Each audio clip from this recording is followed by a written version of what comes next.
I remember during one of the most trying moments of my life, a man said to me, "You're really good at holding your silence, but we'd love to hear what you have to say." And that seems to be the way I communicate in general, and that corroborates with having uh, Saturn in my third house being the house of communication, which means I choose my words very carefully and deliberately, and I have pregnant pauses in my monologues. However, um, there was an event last week that has absolutely blown up all over the internet. Um, Charlie Kirk being assassinated. I wanted to touch on this subject because I don't see anyone else really calling it out for what it seems like. I mean, to a lesser extent, I do, but um, this event bears all the hallmarks of a dark Masonic killing of the king ritual. And I don't say this lightly, but I have seen a lot of evidence already just in very cursory, examination of the facts. To start with, a couple of months ago, we had another event, the No Kings protests, that major cities, they were out there waving placards around, no kings, no kings, allegedly protesting Trump because he was acting too much like a king. I mean, I do understand that. I would just say that it's a better slogan would be no tyrants. Like, no masters, no slaves, like a great anarchist line. But the king is something beyond a tyrant. According to Robert Moore and Douglas Gillette, who wrote the book King, Warrior, Magician, Lover, the king is a very important aspect of being a man. One of four aspects, these core aspects of being a man. And it relates to the earth element and the capacity for a man to just be. To not be thinking, not be doing, not be feeling, but to just be. And it also is highly related to the capacity to bring order to your world, both your internal world and your external world.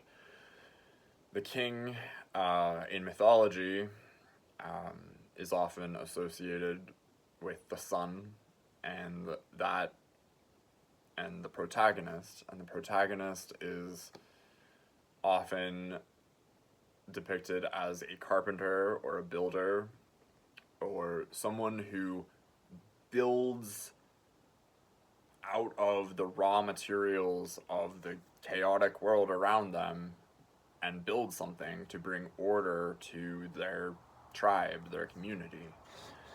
And very much in the same way that the sun is the protagonist of the solar system. All the other planets revolve around the sun. Thus, the sun brings order to the solar system. It creates the solar system. So, on the world stage already, these past couple of months ago, there was that No Kings protest, and that shows that there is a subconscious attack on the energy of the king, and that affects every man alive. All of a sudden, there's even more animosity towards a man who's just saying it like it is, who's just, you know, taking assertive action, who's just like doing any of those traditional masculine activities of that, again, facilitate order. In the book King, Warrior, Magician, Lover, the king is depicted in a triangle between a weakling and a tyrant, and so it is the synthesis of these two polarized groups of, or two polarized modalities of consciousness. You don't want to be a weakling, and you don't want to be a tyrant. You want to be right there in the middle, holding the balance. So, Charlie Kirk exhibited this trait of order, of bringing order in a very, very large capacity. Consider that he was killed sitting under his canopy that is, you know, it's his temple, if you will, his turning point temple.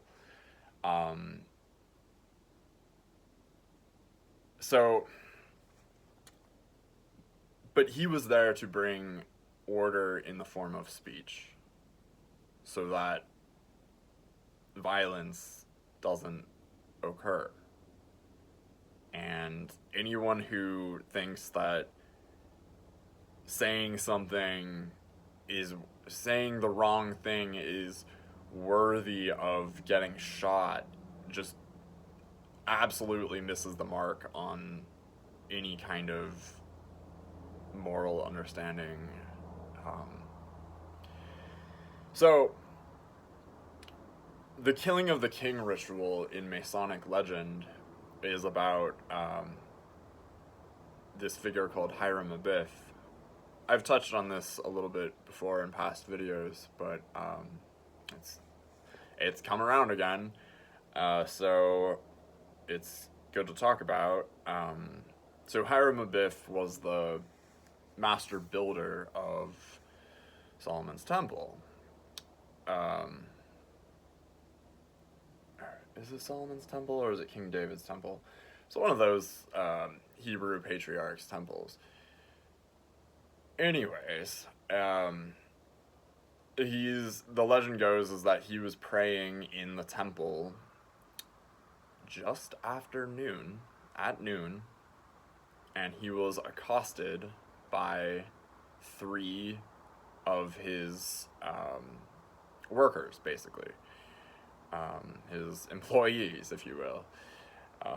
They're called fellow craft masons, and they wanted from him the password to the rank of being master masons. Basically, they wanted to get paid more for what they were doing, and he refused, and so they accosted him with 3 implements, and the first of which gouges his throat. And, you know, rendering him ineffective at calling for help.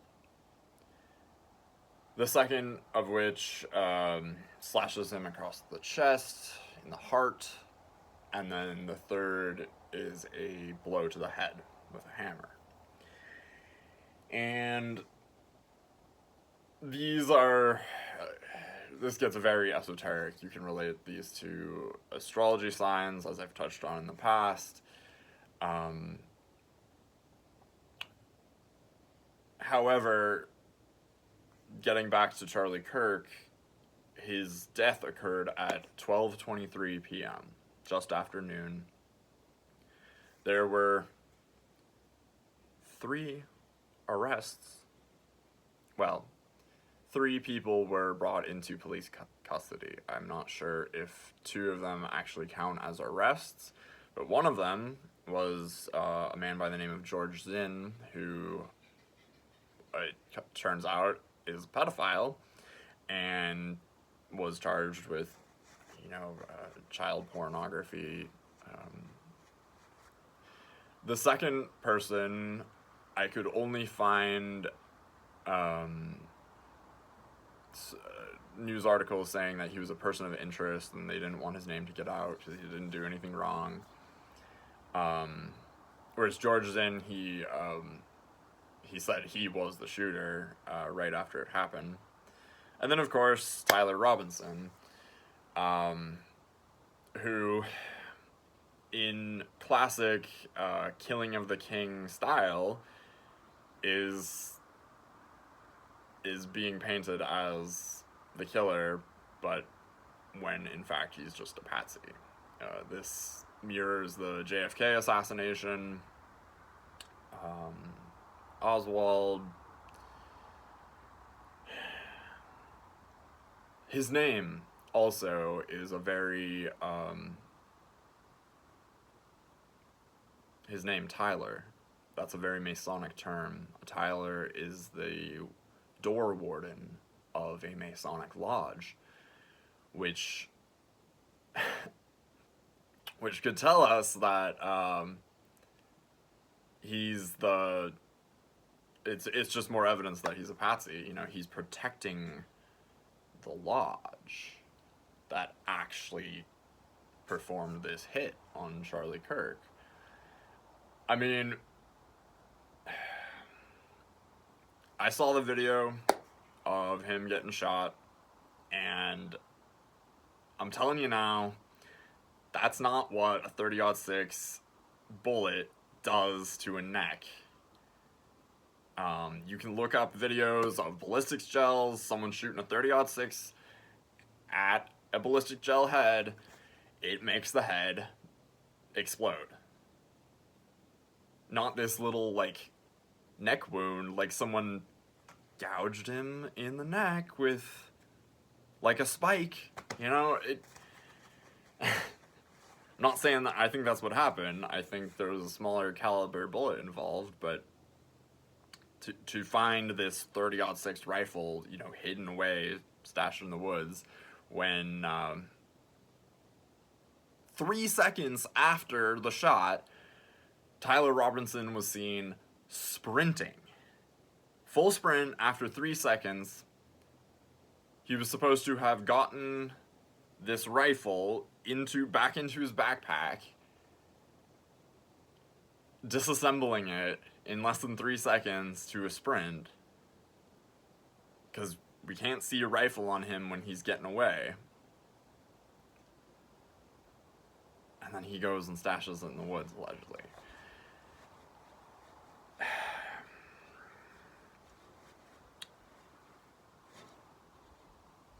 So that right there should be glaring evidence that we are being lied to about what is happening here. Now consider that Charlie Kirk was a huge advocate for the state of Israel until recently. It's come forward that he was starting to have doubts about the efficacy of wars going on in Gaza. And there's rumors that he was terrified of being killed by Israel in recent days.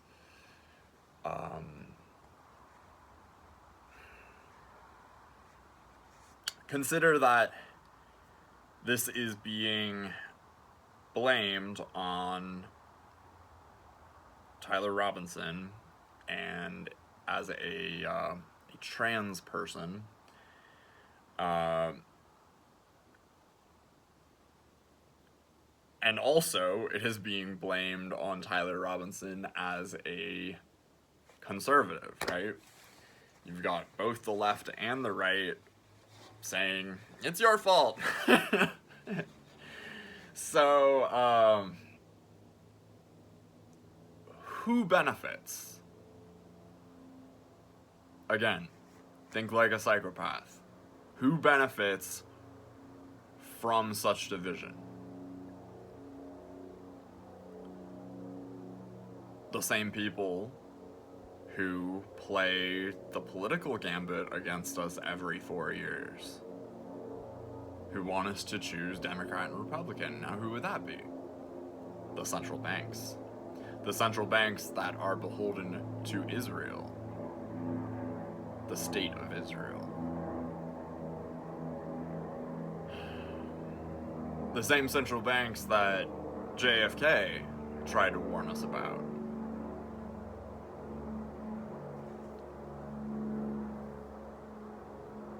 And Lincoln. And lots of other presidents.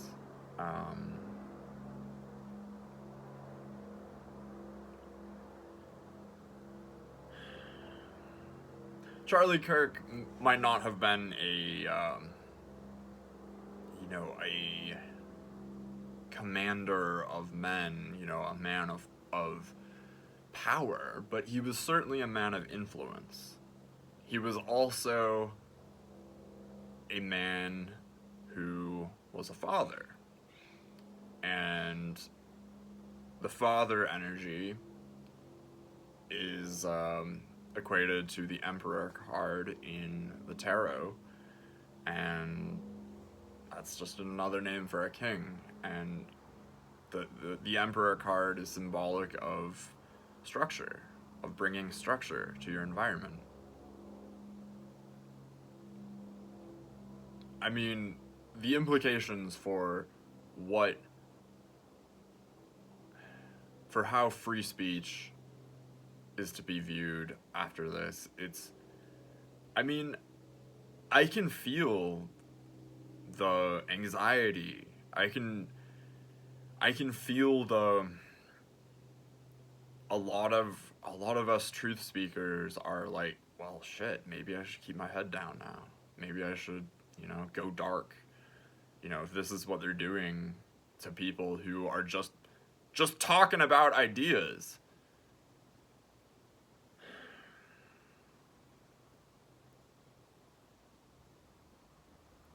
I mean, in my mind, it seems like it's more important than ever to talk about ideas. Because if we keep sweeping ideas under the rug,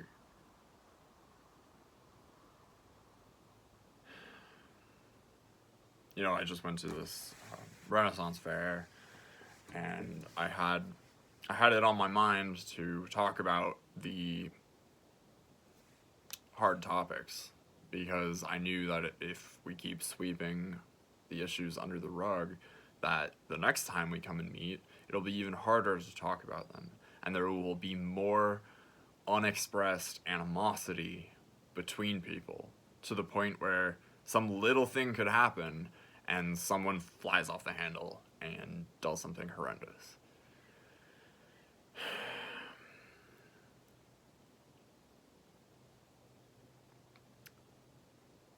I don't know if civil war is going to happen, but I can tell you that whatever side of the aisle you're on, you are being goaded. You are being provoked. And it's not necessarily by the people you think. It's...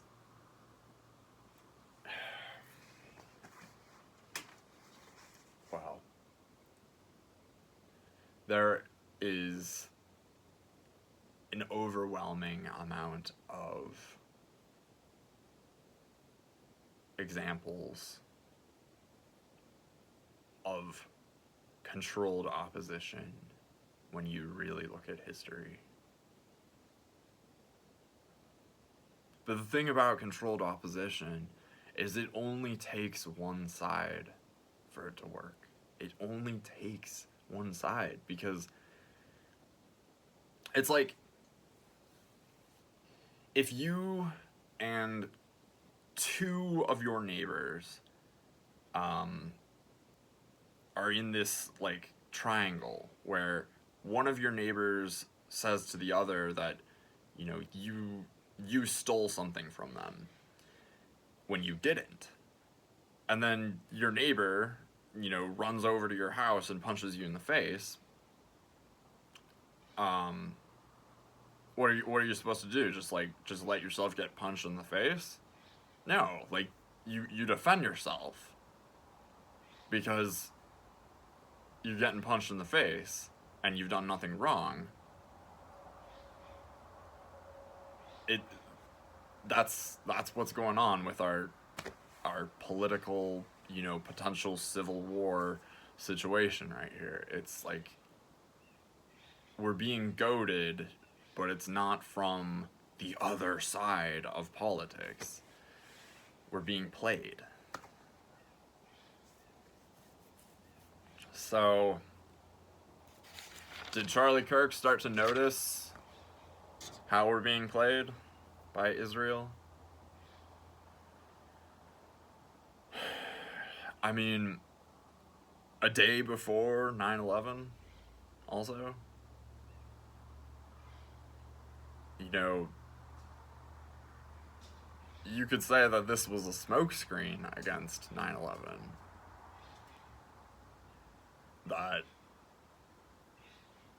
you know, for 24 years, 9/11's been you know, it's been sort of a truther anniversary. You know, it's like a day to expose the corruption of what happened there, and it just got eclipsed by Charlie Kirk. So, it seems like the same people are responsible, though.